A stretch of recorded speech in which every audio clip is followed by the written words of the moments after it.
Division 2 video.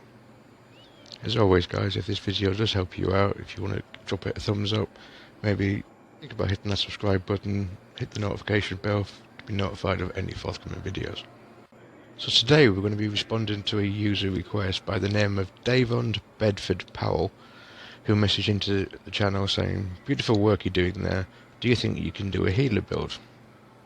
That's what this channel is all about, helping you guys in the community out. So today, I'm not going to bring you one, I'm actually going to bring you two absolutely amazing healer builds. One that you can just put together nice and quick, nice and easy, and another one for a bit more of you hardcore players. Some of the parts can be a little bit tricky to come across, but we'll get to that in a little while. For the purpose of this video, we're going to name the first build the basic healer build, and the second the advanced healer build. That no way does that reflect the capabilities of the build, guys. It's just like I said, some of the parts are a little bit more advanced to come across. So as always, we're going to start off with the specialization and the weapons. Just for reference, the setup for both of these builds will be exactly the same regarding these areas. So of course we're going to go with the survivalist specialization, and the reason for that is if we take a quick look, we start off while in cover, gain 10% skill haste. Now this is really important as we're going to be running a skill build. We want to get our skills back as quickly as possible because that's how we're performing our healing. We also get the Mender Seeker Mine. I don't personally recommend this. If you guys want to give it a try, then feel free, but I like to have a little bit more control on as and where I issue my skills, rather than that ball having a little bit of a mind of its own.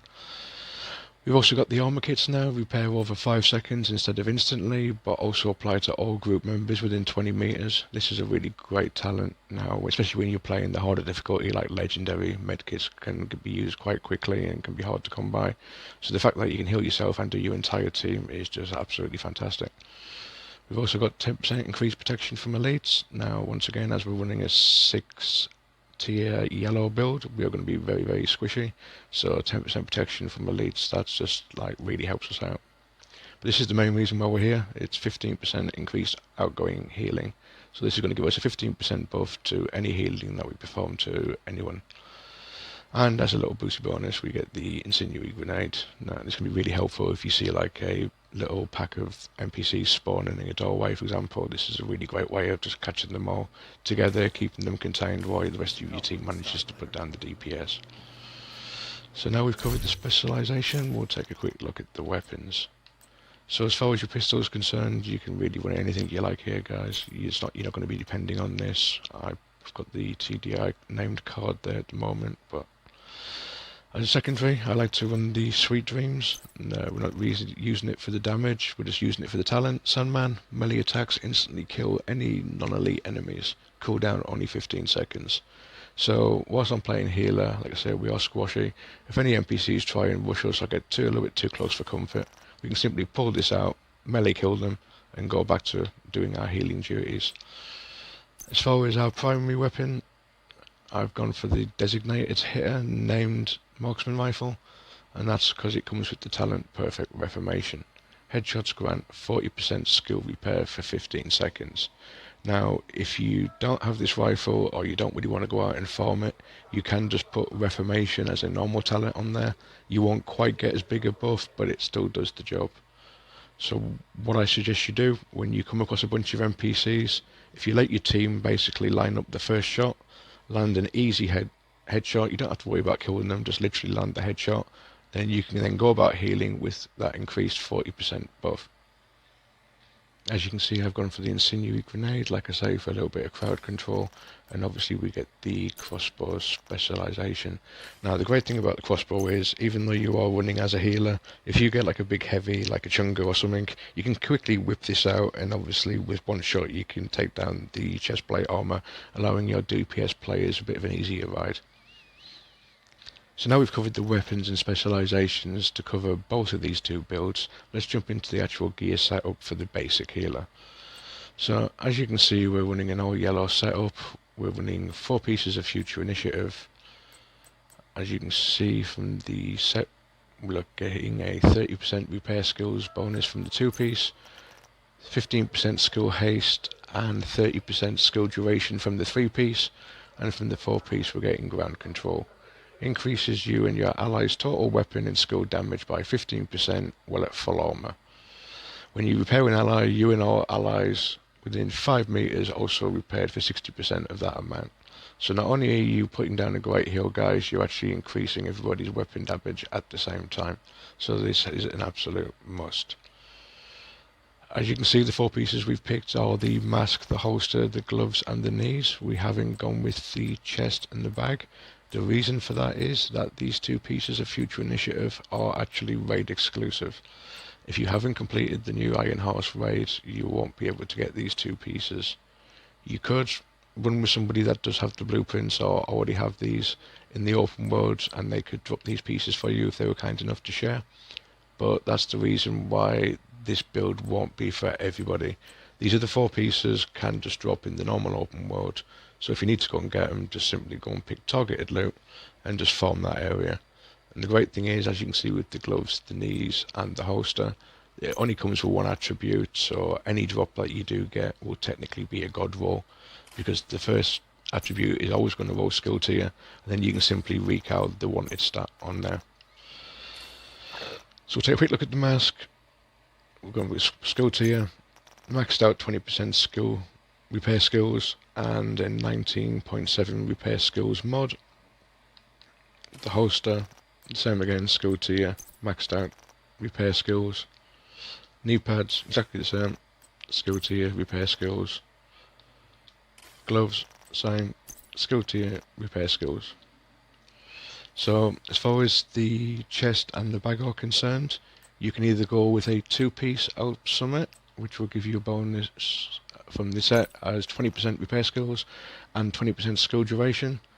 Alternatively, you could run 1 Alp Summit and 1 piece of Murakami, because the Murakami 1-piece bonus is exactly the same, the 20% skill duration. So if we look down at the talents for the chest piece, you want to be rolling Empathetic Resolve. Repairing an ally increases their total weapon and skill damage by 3 to 15% for 20 seconds, 1 to 7% on yourself. Effectiveness increased by your skill tier. Obviously we're running a 6 tier build, so we get quite a huge buff for that. It's pretty much the same as you will get from the the Future Initiative chest piece from the grade piece, just the stats aren't quite as strong. On the bag, like I say, we've gone with the 2nd piece of Alps. It's probably the easiest way to do it, because that way you can just farm Alp Summit gear and you can potentially pick up the chest and bag in the 1 grind. But as far as the talent is concerned, we've gone with Safeguard, while at full armor, increased total skill repair by 100%. As you can see, skill haste, repair skills mod, and the mod on the chest was the same again, repair skills. As far as the skills are concerned, we've gone with the Restore Hive. As you can see, the refill speed is only 2 seconds a charge, holds 32 charges, 13 meters range, lasts for 318 seconds, so just over 5 minutes, and up to 4.1 million in healing. Secondary, we're running the Reinforcer Chem Launcher. As you can see, ammo 9, ammo cooldown, it's quite quick. Cloud radius 5 meters. You can see the ally repair on there is nearly 1.5 million, which is absolutely fantastic. As far as modding them out, we've gone with 4% healing, 4% duration, and 5% range as far as the hive's concerned. And on the Chem Launcher, we've gone for 1 extra in the ammo and 7.5% on the heal. So there you have it. That is basically your basic healer. What we'll do now is we will go down into the rifle range and we'll take a quick look at how it reacts when you start taking some incoming damage. I will include some actual in-game footage at the end of the video, guys, because I know some of you guys do prefer to see it rather than just down in the range. So we'll drop our hive down here in the corner. We'll simply hit this damage to self button, and there you can see every time my damage gets quite low, I get a heal from the sting and it flies back up. You can see the little counter there, the sting's going down 20, down to 19.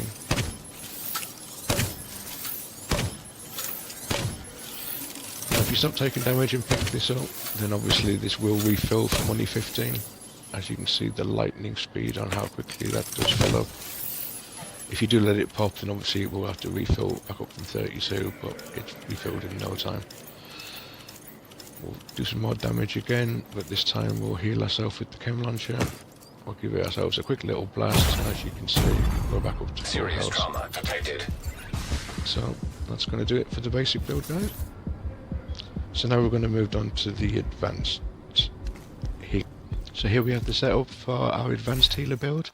As you can see, it looks quite similar with the 4 pieces future initiative, but this time we are going to be utilising the chest and the bag, which were attainable from the Iron Horse raid. As well as that, we're going to be using the exotic BTSU gloves and 1 piece of Alp Summit on the holster. So as far as the skills are concerned, they're exactly the same setup as we did have for the basic healer. We're going to be running the Restore Hive and the Restore Chem Launcher. The holster is the only piece of Alp Summit. So we've got 1 piece, 20%. Skill Haste, Repair Skills. The mask is exactly the same as the one we just featured in the basic healer build. So the same with the knee pads. This time, like I say, we've gone with the chest piece. As you can see, the talent on here gives us tactical superiority. Increases ground control damage bonus from 15 to 25%.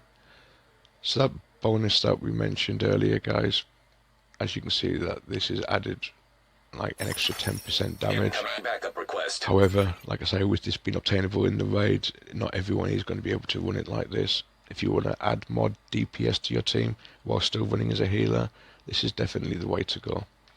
And then if we have a look at the talent on the bag, strategic combat support increases ground control proximity repair from 60% to 120%.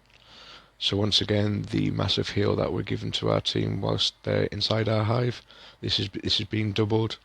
So once again, you're almost doubling the DPS to your team, you're doubling the healing to your team. It's a great combination. And then just to go that one extra step, we're going to throw on the BTSU exotic gloves, because if we look down, we've got similar skills, skill haste, repair skills as the attributes, but if we look at the talent, transfer overclock grants 15% hive skill haste per skill tier. Now, as we're running 6 skill tier, that gives us a 90% hive skill haste, which is lightning quick. Detonating the hive refreshes your skill cooldowns and grants overcharge for 15 seconds.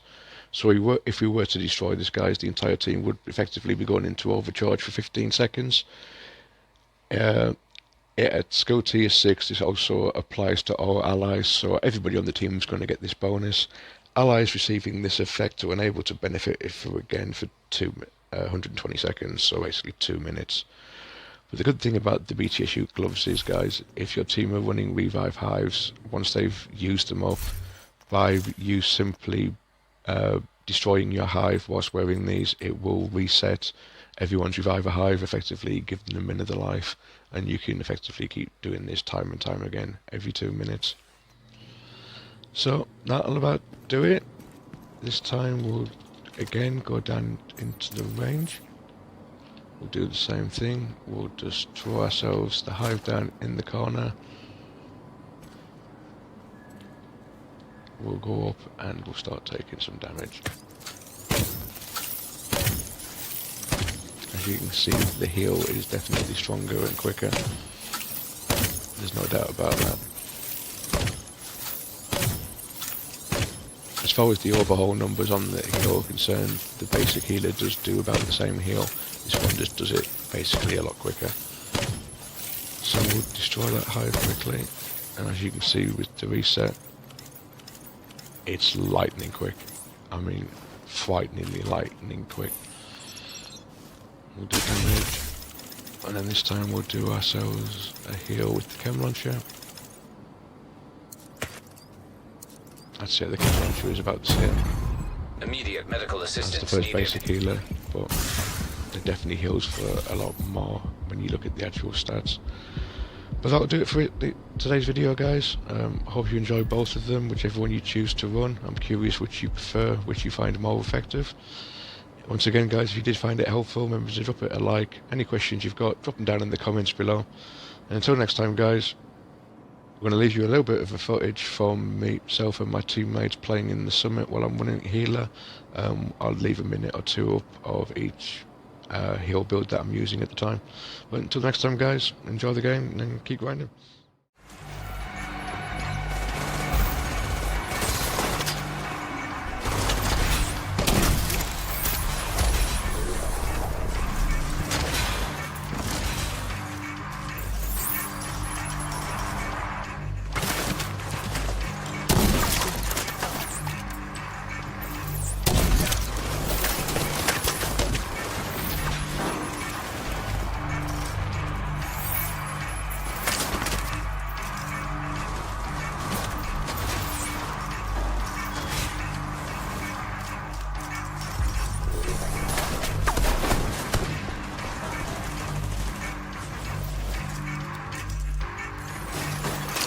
Terminal controlled.